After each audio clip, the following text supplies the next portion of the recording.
মোহাম্মদ আব্বাস বাসা ঝিনাইগাতি প্রতাপনগর। আমি এইখানে আসছি এই বাসার এক ছেলের সাথে রিলেশন করে। ছেলের নাম কি? জিহাদ। তার বাবার নাম কি? তার বাবার নাম জানো না? মোহাম্মদ সুনামিয়া। আচ্ছা বলো, কেন কোন উদ্দেশ্যে আসছো এটা বলো। আমি কিভাবে আসলা? মানে জিহাদের সাথে রিলেশন করছি, এর জন্য আসছি তার বিয়ে করার জন্য। সে কি তোমাকে আসতে বলছে? হুম, তুমি যখন আসছো সে বাড়িতে ছিল? সে বাড়িতে ছিল, তার সাথে কথা হয়েছে, বলছে যে 2 দিন পরে আসো, তুমি তোমার নানি বাসায় থাকো, পরে একটা ব্যবস্থা হবে।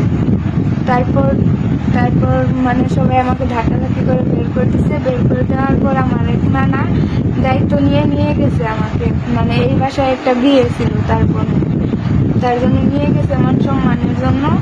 তারপর একটা মানে বিচারের করা হয়েছিল সমাধানের জন্য সোমবার দিন। তখন মানে ছেলেকে কেউ হাজির করে নাই, করে ছেলেকে হাজির করে নাই। সময় নিচ্ছে শুক্রবার পর্যন্ত। শুক্রবার দিন মানে তারা কেউ হাজির হয় নাই। কেউ হাজির না হওয়াতে তখন যে আমার দায়িত্ব নিয়ে গেছে সে আবার এখানে রাইখে দিচ্ছে। ছেলের সাথে কি তোমার কোনো ফিজিক্যাল রিলেশনশিপ হয়েছে? হয়েছিল 7 মাস আগে। তুমি কয়দিন যাবত এই বাড়িতে অবস্থান করতেছো? 9 দিন। এরা কি বলে যে তুমি যে ছেলের উদ্দেশ্যে আসছো, এই ছেলের সাথে আসি বাড়িতে পাইছিলা? পাইছিলাম। পরে পরে কথা হয়েছে, বলছে যে তুমি 2 দিন পরে আসো, না হয় তোমার নানি বাসায় থাকো, পরে একটা ব্যবস্থা হবে। এখন এনারা কি বলে? এনারা মানে এখন এটা তো আমি জানি না, ওরা বলতে পারবে ভালো। তুমি এই বাড়িতে অবস্থান করতেছো, ওনারা তোমার সাথে কি বলতেছে না বলতে তুমি জানো না? না, ওরা বলছে যে বিয়ে করাবে। তোমার সাথে কোনো খারাপ ব্যবহার করছে? না, এরা খারাপ ব্যবহার করে নাই এখানে আসার পর। এখন তোমার দাবিটা কি? আমি মানে জিহাদকে বিয়ে করব।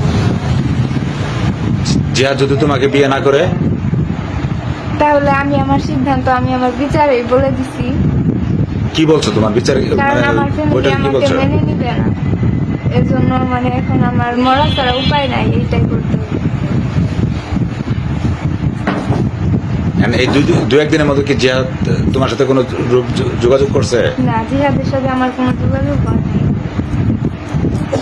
জিহাদ আছে কোথায়? আমি জানি না। জিহাদের পরিবার কি বলে তোমার সাথে? জিহাদের পরিবার আগে তো মেনে নেয় নাই, এখন মানে কালকে রাতে এখানে রেখা গেছে ওরা, মানে কিছু সাংবাদিকরা আসছিল, তারপর চেয়ারম্যান মনে হয় আসছিল, ওরা আমার রেখা গেছে। এরপর এখন বলছে এরা বিয়ে করাবে। আর যদি না করায়? আমি আমার সিদ্ধান্ত বলছি তো এটাই।